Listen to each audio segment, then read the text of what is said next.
नमस्कार दोस्तों, आपका स्वागत है शेयर बाजार इनसाइड चैनल पर। चलिए आज के क्वार्टर 2 के रिजल्ट के अपडेट की शुरुआत कर लेते हैं। सबसे पहले बात करूं तो जेन टेक्नोलॉजीज, इनका क्वार्टर 2 का रिजल्ट आ चुका है। कंपनी की सेल्स देखें तो पिछले साल क्वार्टर 2 में थी 242 करोड़ रुपीज़, जो इस साल क्वार्टर 2 में हो चुकी है 174 करोड़ रुपीज़। कंपनी की सेल्स में देखें तो ईयर ऑन ईयर बेस पर करीब 28% की गिरावट रही है एंड क्वार्टरली बेस पर कंपनी की सेल्स में करीब 10% की तेजी रही है।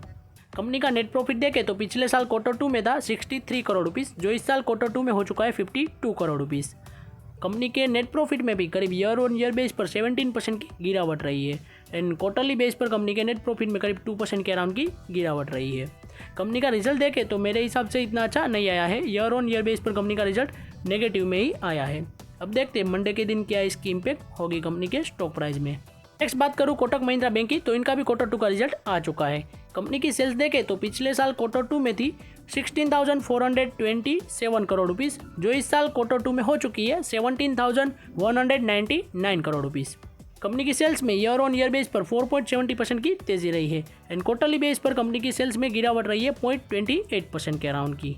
कंपनी का नेट प्रॉफिट देखें तो पिछले साल क्वार्टर 2 में था 5,044 करोड़ रुपीज़, जो इस साल क्वार्टर 2 में हो चुका है 4,468 करोड़ रुपीज़।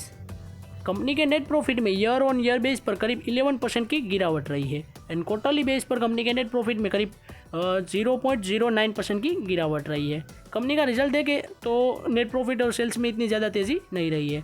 कंपनी के ग्रॉस एनपीए की बात करूँ तो पिछले साल क्वार्टर 2 में था 1.49%, जो इस साल क्वार्टर 2 में हो चुका है 1.39%, यानी कि गिरावट रही है, जो कि कंपनी के लिए काफ़ी अच्छी बात है। अब देखते हैं मंडे के दिन कोटक महिंद्रा बैंक के स्टॉक प्राइस में क्या इसकी इम्पैक्ट होगी। नेक्स्ट बात करूँ SBI card and payment services, तो इनका भी क्वार्टर 2 का रिजल्ट आ चुका है।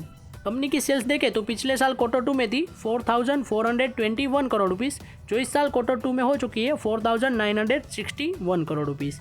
कंपनी की सेल्स में ईयर ऑन ईयर बेस पर करीब 12% की तेज़ी रही है एंड क्वार्टरली बेस पर कंपनी की सेल्स में करीब 1.72% की तेज़ी रही है।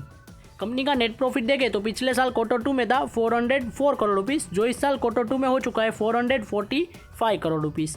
कंपनी के नेट प्रॉफिट में ईयर ऑन ईयर बेस पर करीब 10% की तेज़ी रही है एंड क्वार्टरली बेस पर कंपनी के नेट प्रॉफिट में करीब 19% की गिरावट रही है।